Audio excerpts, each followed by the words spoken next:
If you know me and if you've followed me, you know that I run in the New Balance 1080. I have actually run in the New Balance 1080 for years now, and so much so that I've gone through 3 different versions, I think. There's a possibility I've gone through 4, but I don't have my original pair anymore. I wanted to just take a second to kind of talk through, because I got these New Balance 1080 V14s. What's the difference, and kind of look at, from an average runner's perspective, how the shoes have sort of evolved over the last 3 versions. Let's go back 2 versions to talk about the New Balance 1080 V12. So these are the V12s. As you can tell, they got a lot of wear out of them. I loved these shoes. I also wore them as my primary shoe. I didn't really have a shoe rotation, and so they got beat up pretty fast. But the things that I love about the New Balance 1080 is that it is such a good everyday shoe. I just like how they feel on my feet. A few things that I've always really liked. The upper on them, it's really nice, breathable fabric. This is the 12, and I really like how it's tapered in the midfoot and then kind of wider around the ball of my foot. I've also always loved that on the inside, there is this piece of elastic that really hugs your foot and gives you a really nice, firm fit. They also have a really nice tall heel counter here. And on the 12s, which I'll show you in a second, this is probably the thinnest the tongue of the shoe has ever been. And then you have a nice wide profile on the bottom with lots of grippies there. So let's compare then the 12 to the 13. I just retired my 13s. They have close to 400 miles on them. I got a lot more wear out of them because I actually had a shoe rotation this time. So I do have a video about what my shoe rotation was for my last marathon training cycle, which I will link here so that you can check it out. In terms of feel, I would say the transition from the 12s to the 13s was probably the hardest for me. When I got these V13s, it honestly took me, I don't know, 4 or 5 runs to actually feel like I liked them. I think between the 12 and the 13, you can see there's a lot more foam underneath your foot. And it just, I don't know, it just felt different. I felt like the profile on the top here, the midfoot, which was much wider, and it didn't really fit my foot as well. The mesh is also a little bit different. You have a little bit different of a pattern there. And I felt like this part of the upper was just really thick and wasn't really tapered to my foot. I have a pretty narrow midfoot area here, and so I felt like I really had to cinch it in. It didn't have that nice, like, tapered look on top. The grips on the bottom are also a little bit different in terms of pattern, but still mostly the same.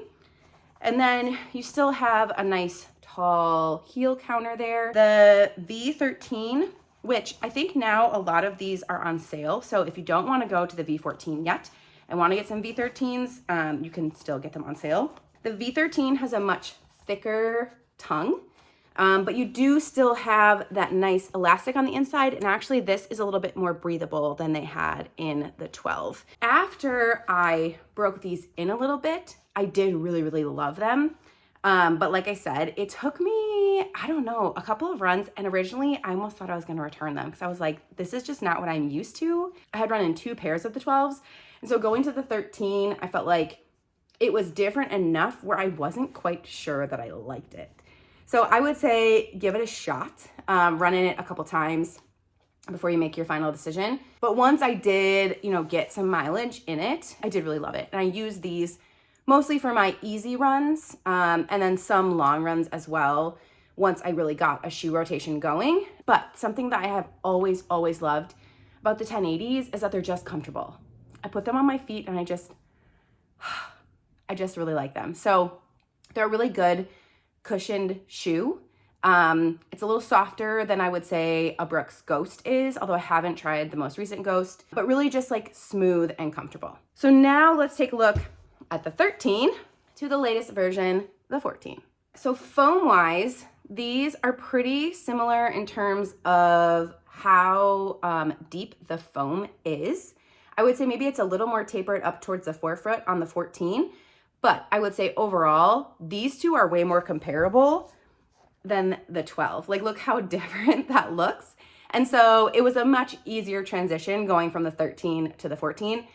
And I have really loved these. I feel like they are almost a little bit firmer of a foam, which I like. I feel a little bit more supported in them. It almost kind of reminds me too of going back to the 12, where you have a little bit of a narrower midfoot and then that big wide forefront, which gives you a lot of stability as well. They changed the upper patterning on these as well. It's a little bit lighter. It's not so thick. And then the tongue is still, I would say, on the thicker side. So if you like an Asics where the tongue is like really minimal, this might take some getting used to because it is pretty thick. Still has a nice tall and comfortable heel counter. And then on the inside, just like on the 13, this elastic is kind of like a mesh. So really, really, really nice and breathable. I've gone for a couple runs in these so far since I've got them. I got these actually for free because I completed surveys in the lead up to the New York City Marathon this year. So these were like our gift if you filled out all of the surveys that they asked you to. I didn't feel like there was really a break-in period at all. Like these are comfortable right off the bat and I like them right off the bat. But I feel like they're kind of a good mix of the 12 and the 13, given that it's a little narrower here, but has that big chunk of fresh foam in there as well. I think they also added some rubber here that they don't have on the 13s. So hoping that maybe these are a little bit more like stable in like wet conditions or rainy conditions. I haven't had to wear them in the rain. I probably won't because they're white and I want to keep them clean, but I kind of like that they added that detail. I'll show you the difference here. So just a little bit of a different pattern on the underfoot, and looks like some more rubber there, kind of in those high use areas. So hopefully that'll maybe help with the longevity of the shoe as well. I am not an expert shoe reviewer in any sense. This is just me as an average runner and how I feel in the shoes. So I don't know all the specs and whatnot of how much they weigh and the exact names and layers of all the foams and everything. But I would say they're a pretty comparable weight, the 13 and the 14.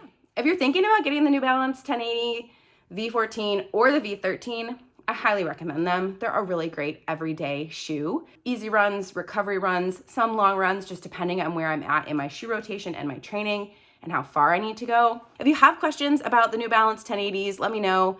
Like I said, I've been wearing these shoes for years. This is my 4th pair of 1080s, and I'm sure I'll continue to buy them just because they're a really good shoe to have in my rotation, and it's something that when my feet are tired or I'm sore, I put them on because I know I'm just gonna have like a really smooth and comfortable ride. Really happy with the version 14s. Happy that they weren't too much of a change from the 13s and that I didn't really feel like I was putting on a completely different shoe, and excited to get some more runs in these. I have linked all of my favorite shoes and my shoe rotation shoes down below. I'll link the video that I did, a kind of overview of the shoe rotation I did for my last marathon training cycle. And like I said, I think these V13s are on sale now in some colorways. So if you want to try them but don't want to pay for the 14s, the 13s should be on sale. Please like and subscribe. And I'm currently in the midst of 5K and half training, so I have a playlist that has all of my weekly training videos, my splits, my workouts, things that are going well, things that are not going well. So check that out and stay tuned for more running content, more shoe content, and more gear content. So let's go.